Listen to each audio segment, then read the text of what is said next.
Actually, it takes 3 days to be able to get there, just to get used to the altitude.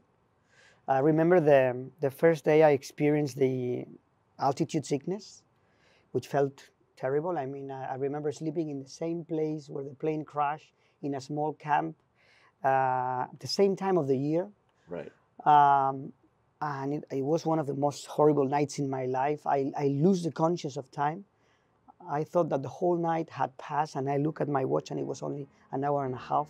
So it was incredible, you know. But I had to be there to understand what happened, you know, what they went through.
Welcome to Behind the Lens. Today, this director has done so many exceptional movies and television too, which you also do very well. His current film is Society on the Snow, which is the official Spanish entry for the Academy Awards. Will be running on Netflix and in theaters and all over the world. But you've seen his movies from The Orphanage, for which he won a Breakthrough Goya Award, which is Spain's Oscar, The Impossible, for which he won a Best Director Goya Award, and then, oh my gosh, A Monster Calls, for which he won a Goya Award.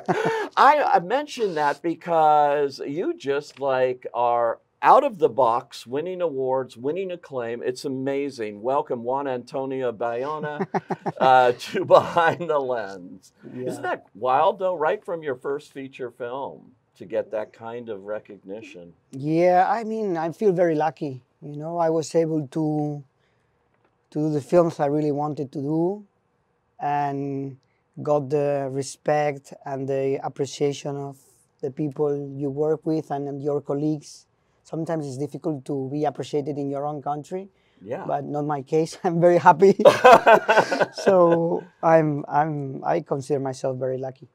Yeah, well, that Breakthrough, The Orphanage, was 2007. Yeah. So, you know, relatively young career still.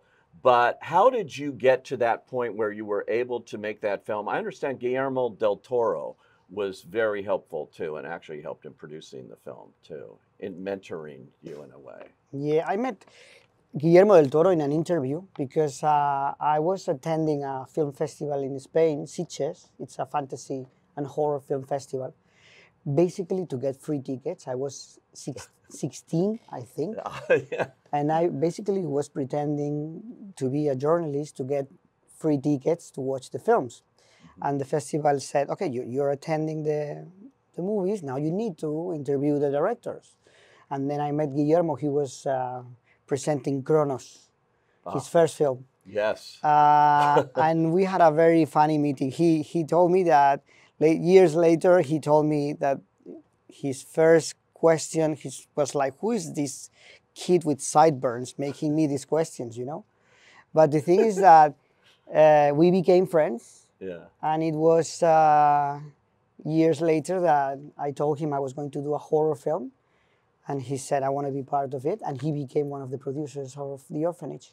Which is amazing, you know, to have that. I kept thinking of relationships like George Lucas making American Graffiti and having Francis Coppola as a producer to get through all of the hoops that you have to in getting a movie made. But yeah, he's a good friend. To me, he's like a mentor. Yeah. Every time I do a film, I show him the cut before I finish. And I always listen to his advice. He's he's like a father to me in the world in the industry, you know. Well, it's amazing. Now, what I didn't mention on your credits is what's happened after with The Impossible, which was your first English language film, and then A Monster Calls, and then you did Jurassic World Fallen Kingdom and joined the $1 billion grossing club, as they say in Hollywood. Not too bad. That's amazing, you know, right? And to do that big thing and Steven Spielberg and have all of that. And then in television too, with Lord of the Rings, you directed the first 2 episodes of that series, and Penny Dreadful, and you know, your career is all around the world now. You can basically call your own shots. I live in Spain. I live in Barcelona, but I'm lucky that every time I do a film, I find a new home. So I was in London shooting Jurassic World. Then I moved to New Zealand and I shot the first 2 episodes of Lord of the Rings. I shot The Impossible in Thailand, A Monster Calls in Manchester. I mean, it's a great life. I love it. No doubt. And I love my job.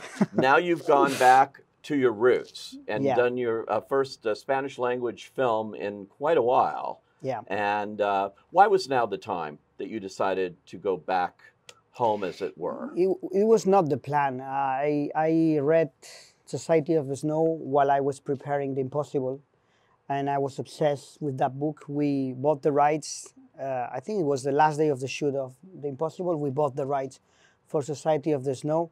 We wanted to do it right, like shooting in Spanish with local actors, Uruguayan, and to shoot in the same locations. And it took us 10 years to find the financing, because it seems that for Spanish-speaking projects, there is like a ceiling. There is a budget that you cannot go over. Right. Because the market simply doesn't accept that, you know. And it takes us to shoot other films like Jurassic World and Lord of the Rings to finally have somebody in Netflix who decided to bet on our film, and we are here now talking about it. And I feel very lucky because this is a movie that is such a miracle that exists, you know. Yeah. That I'm very happy to be talking about it right now here.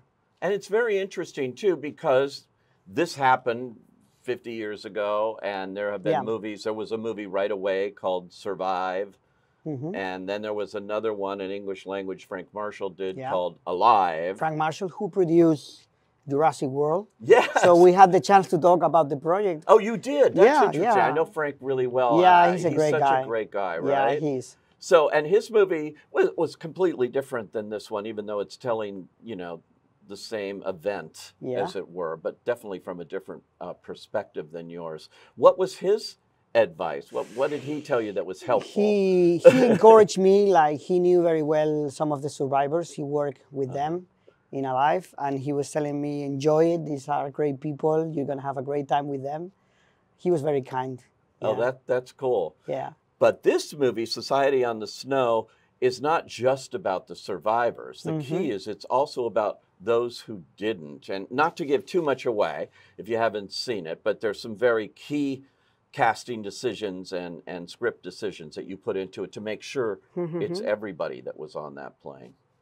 Yeah, you know, it's interesting because Alive, the original book, was written only 1 year, was published only 1 year after the accident. But I read Society of the Snow, which was written 36 years after the accident. Yeah. So you can tell there is a different angle. The way the survivors talk about what happened, it's more an exploration. It's less an action story and more a reflection. It's more a search of the meaning of what happened.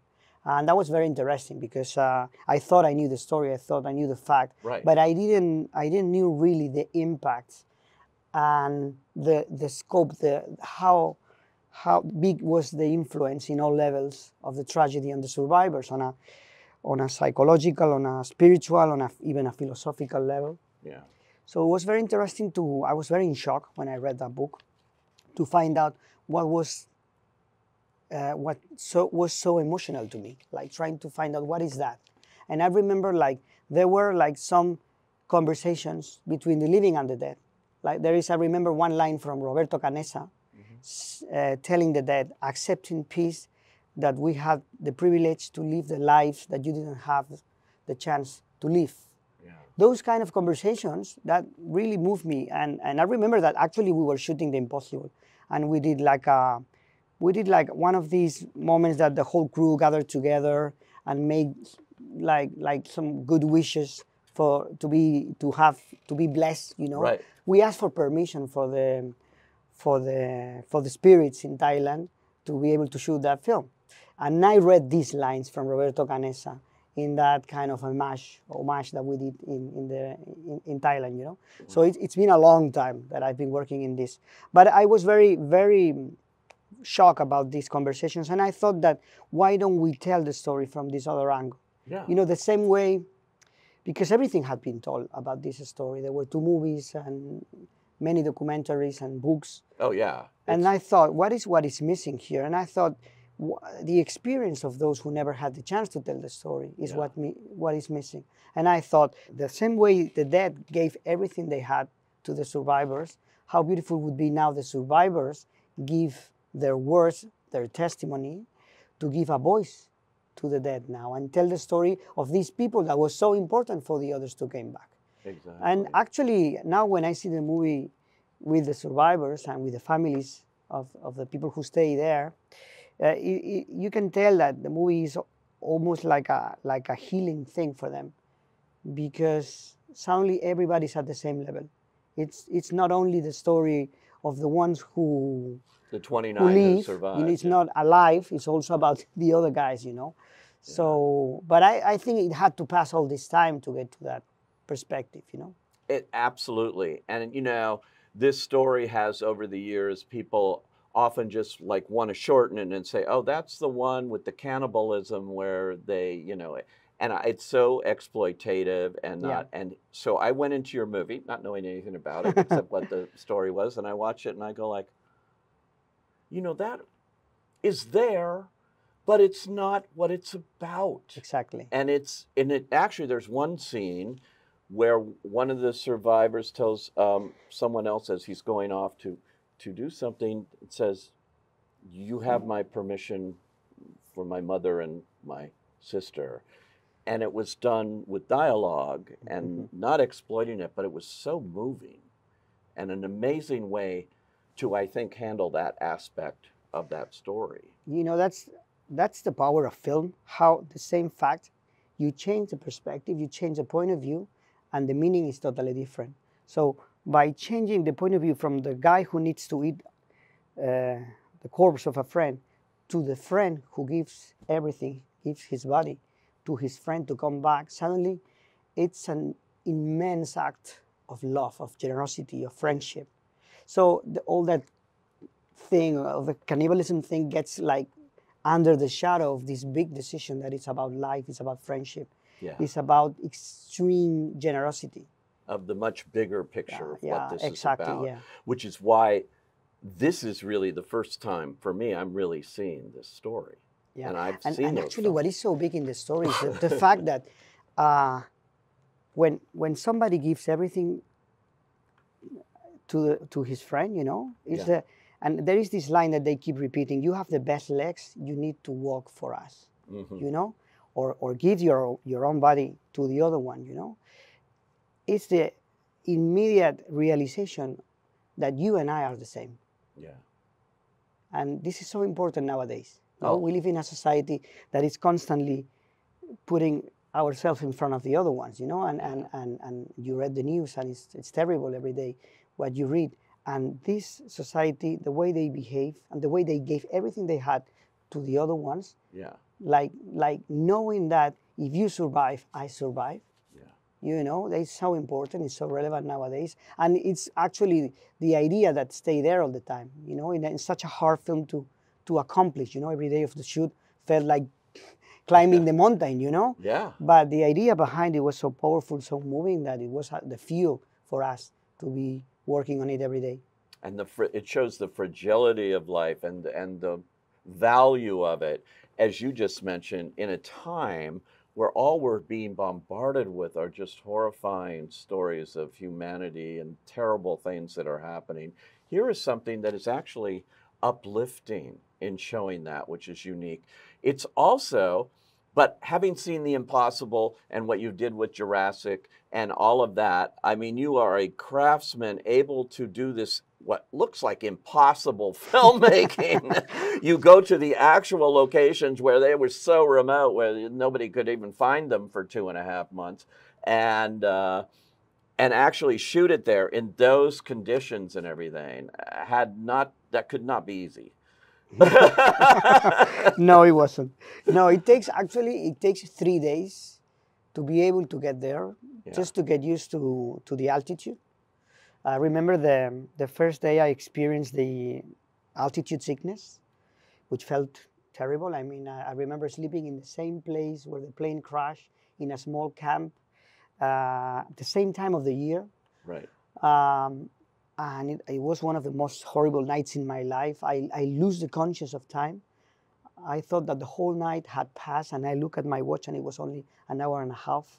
So it was incredible, you know. But I had to be there to understand what happened, you know, right. what they went through. This is a film that it's impossible to understand if you don't tell the context right. Right. If you understand the geography, when you see those mountains, the size of those mountains, the silence, you know, the biggest sound in the mountain is yourself. Oh, wow. Because there's nothing alive in there.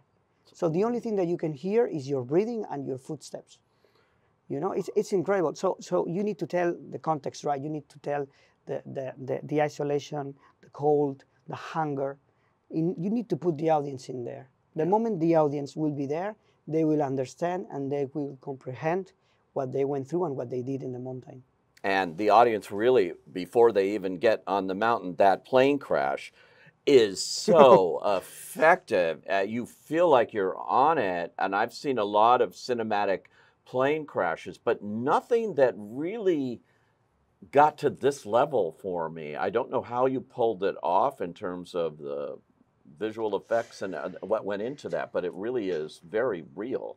And actually it's quite simple, because basically the camera stays all the time with the actors inside the plane, when normally these scenes they have lots of shots from the outside, right, to make it look like a spectacular. That's a word that I was all the time trying to avoid. It cannot be spectacular. Right. You know, of course it would be spectacular because it's a plane crash. Yeah. You know, and you're not used to see that. Yeah. But I remember it was all about sitting down with the survivors. I talked for hours with them, like taking notes about all the small details. Right. And then it was all about to stay with them, not knowing more than what they knew at the moment, which was very little. So there is not the usual shot in the cabin telling the audience what's going on. No, they didn't know what was going on, and that was the point. Wow. Being with them, being inside the plane all the time, and also make it very physical. Mm-hmm. I mean, it's an accident that hurts when you watch it. It's like you notice the pain, you know. Yeah. It's a shock in their lives. It's a pivotal moment in their lives. After that moment, nothing is the same anymore. Yeah. You know, and it had to feel like that in the audience. Yeah.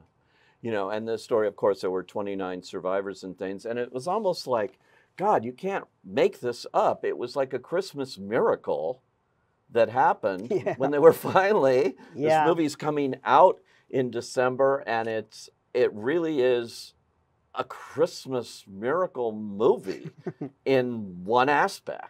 One aspect, you're right, one aspect, because the experience, one of the things that I love about the book is that it was so complex. Mm-hmm. Can you imagine like being in the shoes of these guys after what they went through, and they were like welcomed like heroes, right, like the protagonist of a miracle, and they were in shock. Mm-hmm. They were coming from eating the corpses of their friends, you know. Oh. And suddenly they were the heroes, all the press was there. That was very interesting, like portraying the shock when they came back home, you know, and understanding who they were at that moment, how they were seen by the other ones.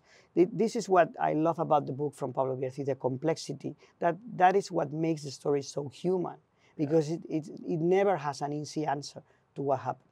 Yeah, amazing. And I just a shout out to Michael Giacchino's wonderful score, which uses Uruguayan instruments and things. I mean, it's a very complex music score. I know he scored, I guess you met him on Jurassic World, right? And started that always interesting to me, that filmmaker-composer relationship. Yeah, yeah. Actually, we became friends many, many years ago in Spain. Ah. He came to Spain to a film music festival 13 years ago, and I was attending the festival because I love film music. And then after his concert, we spoke for hours. We were talking all night, drinking and talking about movies, and we became friends. Oh. And then, by coincidence, years later, I did Jurassic World, and he was a composer of the first one. So I told him, well, I guess that means that we're going to work together. And he did an amazing score for this film. He was so intelligent, so smart. The storytelling is so good. He's so he uses the music in such an intelligent way. Yeah. It's such an emotional journey that he's all the time constraining the music until the end, that it gets to an explosion that is so effective in the audience. And the way he uses the percussions, you know. There is a moment in the book where Pablo Bierzi mentions that the Society of the Snow had this kind of like primal, almost prehistoric approach to what they were doing, you know? Pablo Bierzi says it was like, there was a moment that staying in the mountain was like going to the prehistoric age, you know? And he used the percussion in a very primal and primitive way. And it's a Uruguayan percussion. Yeah. That is influenced by African music because it belongs to the people who came from Africa in America, but that connects with something very primitive. Yeah. No, and that was his idea. He said, "This is what we need to hear in those moments where they really need to face what they had ahead of them with that strength." You know. Well, you know, it's amazing. And before we go, I first met you when you had The Impossible out, and that movie is just extraordinary too, and everything you did with this overwhelming thing that happened to humanity there too. Yeah. Is there something inherent in these stories like The Impossible where a tidal wave takes over a resort, and this where, you know, we talked about what we've talked about, the survival mechanism? I mean, both these movies have something in common. I think so, yeah. The other day I was talking to a journalist, and he was telling me, and because I don't like to overthink my movies, I follow always the intuition, you know, and I like to explore what I'm doing while I'm doing it, you know. But he mentioned something interesting. He said about something about growing up and the hard process of becoming an adult, you know. And when you see the orphanage and The Impossible, you see Tom Holland. Right. And you know, these kids in the film, these guys were 18, 20, 21. Yeah. It was, for most of them, it was not the first time they saw snow. It was the first time they saw a mountain. Wow. Because Uruguay is a flat country. There are no mountains in Uruguay. So you can tell that this is also a movie about growing up in a very extreme way, you know, like getting in contact with the uncertainty of life, you know, and at the same time, it's a celebration of life. And The Impossible was that way too. You had Tom Holland. Exactly, yes. That's known as Spider-Man right now, but you know, Tom Holland started off in your movie. Yeah. And is a very young boy caught up in a life-changing moment too. Yeah. Amazing kind of connections and things going on in your career. Can't wait to see what you do now. What are you going to do now? Oof. A romantic comedy. Holidays. Something simple, huh? Holidays. Some rest, because I've been jumping from one project to the next. But yeah, we are developing a couple of projects in Spain because I really feel comfortable shooting in my own country. Okay. Hopefully, it will not take me 10 years to do the next film in Spanish. And I am developing a couple of projects here also. Oh, good. So we will see. Cool. Well, Juan Antonio Bayona, or J.A. Bayona, or whatever name you like to go by. I love Juan Antonio. It's all up on the screen, too. You've got to see Society on the Snow. And thank you so much for joining us on Behind the Lens today. Thank you so much, Peter.